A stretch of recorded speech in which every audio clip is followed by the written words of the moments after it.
cher monsieur, ma chère Esther, et cher secrétaire.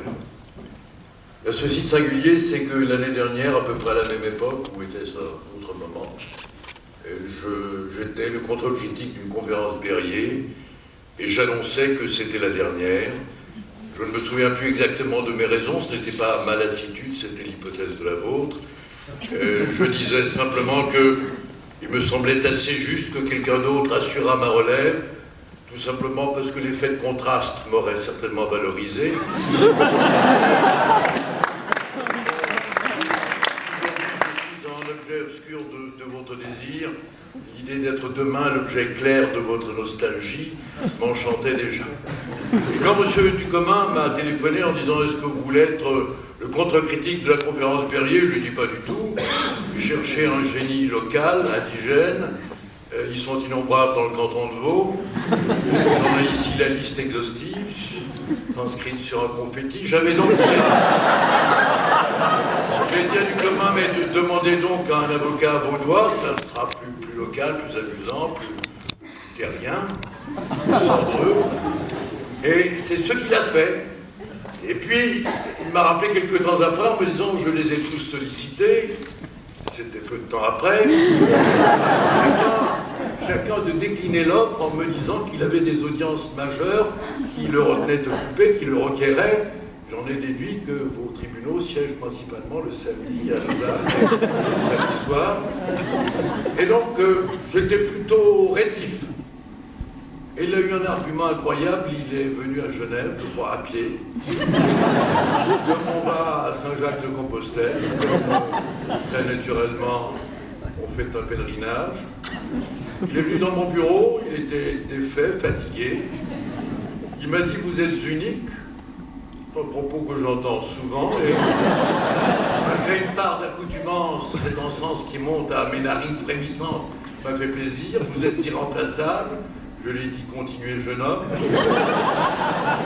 À vrai dire, ça ne suffisait pas, et il a eu cette intuition, je ne résiste pas, je dois vous le dire, à l'évocation d'un prénom, s'il est féminin. Il m'a dit « Monsieur le bâtonnier, Julia sera là ». J'ai eu une sorte d'intuition, mais pas un savoir clair. Il m'a dit « Julia est belle, jeune, brune. Elle vous a déjà entendu et cela a échauffé ses jeunes sens. Depuis, elle s'en va ici et là à Paris en disant « Je veux le retrouver, je souhaite ardemment qu'il me châtie. »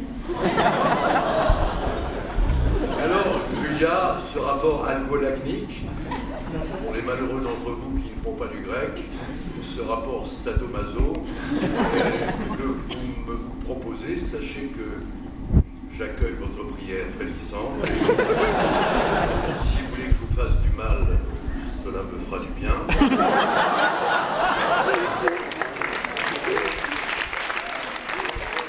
votre tour viendra, pour vous exaucer, je vous réserverai quelques cruautés singulières.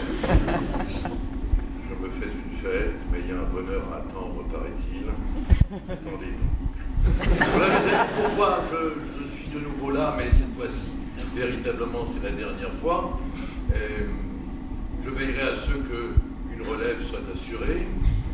Et je menacerai les uns et les autres de discrédit et de déshonneur, et s'ils s'esquivent encore. Parce qu'à vrai dire, ce n'est pas facile, mes amis, parce que vous êtes infiniment talentueux. Ressort de sa mauvaise foi pour formuler ou aventurer une critique.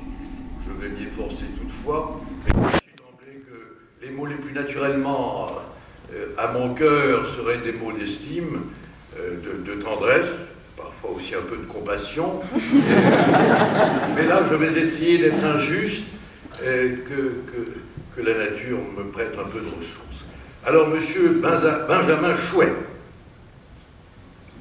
Oui, la tradition est qu'on se lève, d'abord pour s'arracher à un type d'anonymat, pour se désigner clairement à ceux qui secrètement vous jugent, et aussi un peu par déférence vis-à-vis du contre-critique que je suis. Alors si j'ai bien compris, monsieur Chouet, vous êtes le 12e secrétaire. Est-il juste d'observer que les éléments de sélection ne sont pas tout à fait arbitraires. Vous êtes le 12e, autant dire le dernier. Je ne doute pas que s'il y avait 20 secrétaires, vous occuperiez la 20e place.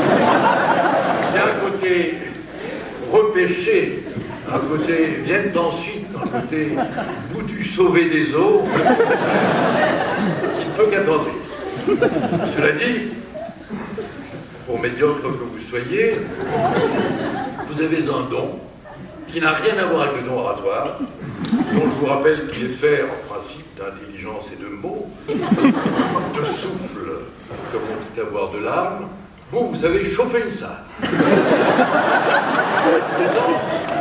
Vous avez un avenir au barreau peut-être, s'il y a des complaisances, principalement dans des meetings politiques. Et mon instinct très sûr de l'orientation politique de chacun me donne en penser que vous feriez fureur dans des meetings de gauche. Dans ce côté débraillé qui dit que l'indépendance, le pense-t-on, signe indiscutablement une appartenance politique. Donc, entre votre appétit à susciter des cris et des rumeurs avec des gestes, vous êtes presque charnel, vous êtes un physique au fond.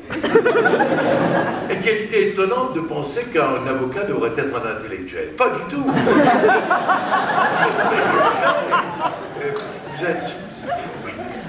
Vous êtes pas mal du tout. Mais selon moi, dans un autre rôle que celui que provisoirement le barreau de Paris vous réserve.